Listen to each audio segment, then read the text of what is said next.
Olá pessoal, nessa videoaula a gente vai falar um pouco sobre as três leis de Kepler, tá bom? Vou tentar ser o mais sucinto possível, mas sem deixar escapar nada.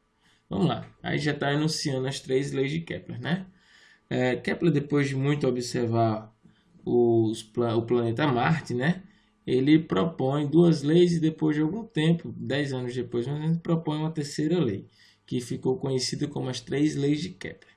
A primeira lei, uma lei bem simples, que é chamada Lei das Órbitas, diz que a órbita dos planetas é uma elipse e que o Sol ocupa um dos focos. A segunda lei diz que a linha imaginária que liga o Sol aos planetas que o orbitam varre áreas iguais em intervalos de tempos iguais. E a terceira lei de Kepler, conhecida como Lei dos Períodos ou Lei da Harmonia, diz que a razão entre o quadrado do período e o cubo do raio médio da órbita de um planeta é constante. Então a gente vai explicar melhor cada uma dessas leis. Primeira lei bem simples, bem fácil de entender, né, que é os planetas eles orbitam o Sol e a órbita é uma elipse e o Sol ele fica localizado em um dos focos dessa elipse. Só que aí também tem uns pontos interessantes. Primeiro ponto, a elipse que a Terra faz, a órbita da Terra, não é uma elipse tão excêntrica, não é uma elipse assim, com excentricidade muito alta. É uma elipse quase como um círculo, uma excentricidade bem próxima a um círculo.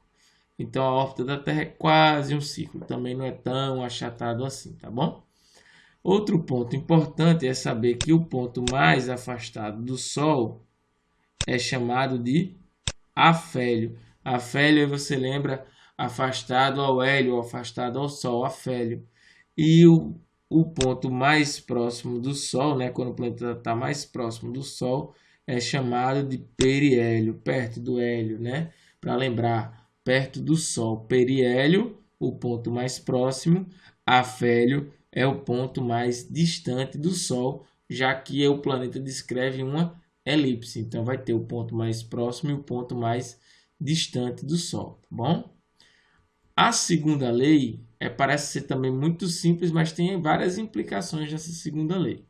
A segunda lei diz que se o planeta ele varre áreas iguais em intervalos de tempos iguais, tentando simplificar, né? Então, se a área 1 é igual à área 2, então o tempo que o planeta leva para sair desse ponto para esse vai ser igual ao tempo que o planeta leva para ir desse ponto para esse. Então, o tempo T1 é igual ao tempo T2, certo? É isso que a segunda lei diz. Agora, vamos imaginar o planeta saindo desse ponto para esse aqui, ó, fazendo esse deslocamento aqui. Então, para esse deslocamento, isso implica dizer que ele anda uma área, que eu vou chamar aqui de área A2. Tá bom? Uma área 2. Essa é a área que o planeta varreu, né? Quando a gente diz varreu uma área, seria essa área aqui, ó. Note que é uma área muito extensa, uma área grande, certo? Para ele ter para quando ele estiver próximo do periélio aqui, né? Periélio, afélio. Quando ele está próximo ao periélio, para ele varrer a mesma área, ele tem que ter um deslocamento bem maior, né? Aqui eu vou chamar de área A1. Então, para ele ter uma mesma área, o planeta tem que varrer uma área um deslocamento bem maior. Então, ele teria que ir daqui para cá. Vou chamar o deslocamento aqui, deslocamento D1 e deslocamento D2, certo? E isso é interessante a gente analisar isso, porque se a área 1 é igual à área 2, estamos fazendo essa suposição, então o tempo T1, que é o tempo que ele leva para fazer esse movimento aqui, tem que ser igual ao tempo T2. Só que a distância percorrida, o deslocamento na área 1, que eu chamei de D1, ele é maior que o deslocamento na área 2, ou bem maior. Se você analisar aqui, é bem maior. Então, para ele ter um deslocamento maior, mas chegar no mesmo tempo, ter ao mesmo tempo, então a velocidade que ele vai aqui no periélio, que eu vou chamar de velocidade V1, tem que ser maior do que a velocidade V2 no afélio. Isso implica dizer que a velocidade de translação do planeta numa órbita, quando ele está orbitando uma estrela, ele varia. Então, a velocidade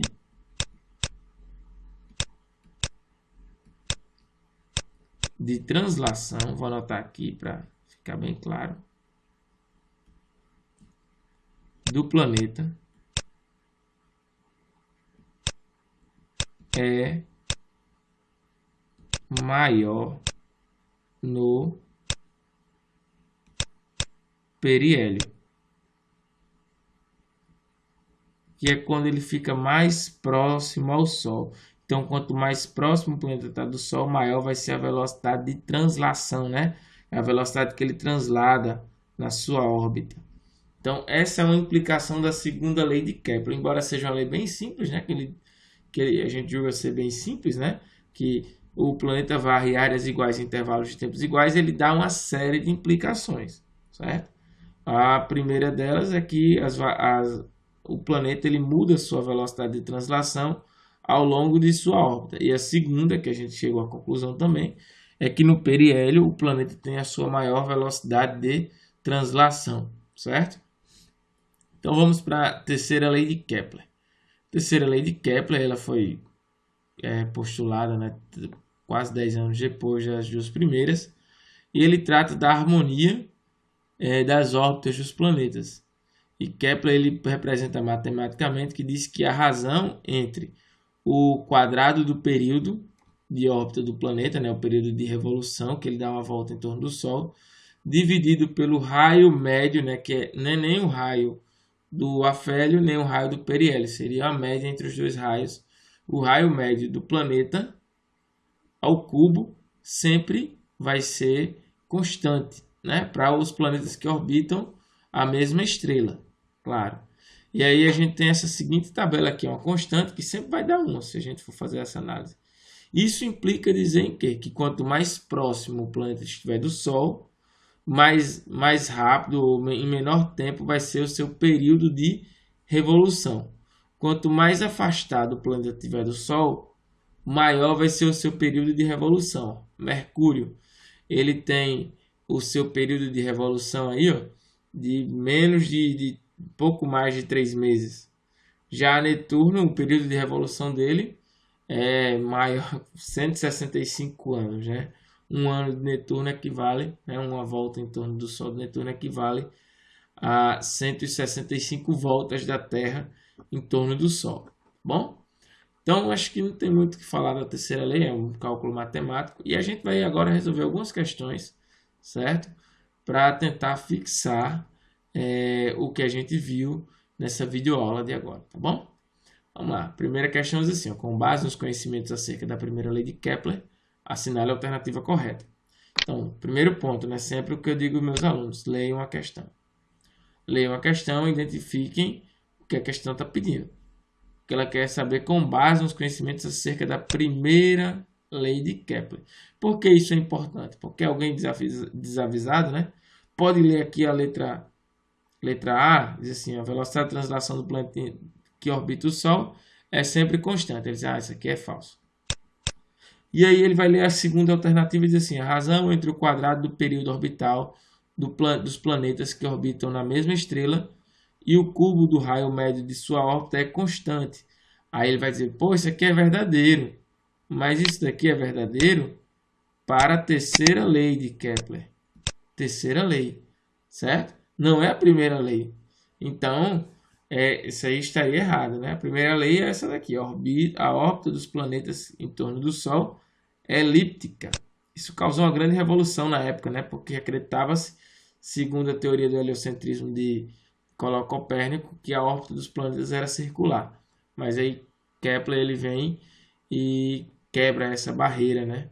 A órbita do Sol é elíptica e tem um Sol dos planetas elíptico e tem um Sol em um dos focos. Então a resposta correta seria a letra C, que é o que se refere à primeira lei de Kepler. Vamos lá, uma questão da UDESC, 2018. Analise as proposições em relação às leis de Kepler sobre o movimento planetário. Letra A. A afirmativa 1, né? Desculpa. A velocidade de um planeta é maior no periélio. Verdadeiro. Os planetas movem-se em órbitas circulares. Falso. São órbitas elípticas, pessoal. O período orbital de um planeta aumenta com o raio médio de sua órbita. Verdadeiro. Quanto maior for o raio médio de sua órbita, maior vai ser o seu período orbital, ou seja, mais tempo ele vai demorar para dar uma volta em torno do Sol. Afirmativa 4. Os planetas movem em órbitas elípticas, estando o Sol em um dos focos. É a primeira lei de Kepler, né? Então é verdadeiro. A velocidade de um planeta é maior no afélio. Isso é falso, né? A gente, se é maior no periélio, é menor no afélio. Exatamente o contrário. Então, analisando as proposições verdadeiras, a gente tem a 1, a 3 e a 4. A gente vai marcar também a letra C. Vamos para a última questão, o UEA, Amazonas. 2 planetas, A e B, descrevem suas respectivas órbitas em torno do Sol de um sistema solar. O raio médio da órbita de B é o dobro. B tem um raio médio que é o dobro do de A, né? B é 2R e A eu vou chamar de R. Baseado-se na terceira lei de Kepler, o período de revolução de B é... Quer saber o período de revolução de B em relação a A, né? Então, baseado na terceira lei de Kepler, o período ao quadrado dividido pelo raio ao quadrado, ele é constante. Então, vai ser o período ao quadrado de B, que é o período de A, dividido pelo o raio de B, que vai ser 2R ao cubo, né? Raio ao cubo, raio ao cubo. Vou colocar aqui ao cubo. Ter cuidado nisso aqui, né? Então, eu tenho que ter A ao quadrado. Vai ser R ao cubo. Vai ser igual a TB ao quadrado dividido por 2 ao cubo dá 8R ao cubo. Eu tenho R ao cubo de um lado, eu tenho R ao cubo do outro. Eu anulo, né? O 8 está dividindo, vai para o outro lado multiplicando. Então, fica 8 vezes TA ao quadrado é igual ao período orbital de B ao quadrado. Como está ao quadrado, vai passar para o outro lado, raiz quadrada, né? Então, fica raiz quadrada de 8 vezes TA ao quadrado é igual ao período orbital de B. Como é raiz quadrada, eu posso separar as raízes aqui, né? Fica raiz quadrada de 8 vezes TA, né? Que eu anulo esse com esse índice aqui. Ainda não tenho nenhuma dessas raízes. Eu posso simplificar a raiz quadrada de 8, né? Fatorando 8. 2, 4, 2, né? 2, 1. Essa é a mesma coisa que 2 ao quadrado vezes 2. Isso aqui vai ficar raiz quadrada de 2 ao quadrado vezes 2 vezes TA é igual ao período orbital de B. Então, invertendo aqui os lados, né? Período orbital de B vai ser, eu cancelo esse 2 com um desse, vai ficar 2, ele sai, né? 2 TA vezes raiz quadrada de 2. Ou, se eu quisesse ajeitar aqui para ficar parecido com as alternativas, né? O período orbital de B vai ser igual a 2 raiz quadrada de 2 vezes TA. Ou seja, o período orbital de B vai ser 2 raiz quadrada de 2 maior que o de A, né? A resposta correta é a letra C.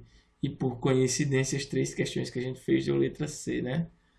Mas tá aí as questões que envolviam as leis de Kepler, né? Questões que costumeiramente acabam caindo em vestibulares. Então, um forte abraço, até as próximas videoaulas que a gente vai colocar mais exercícios.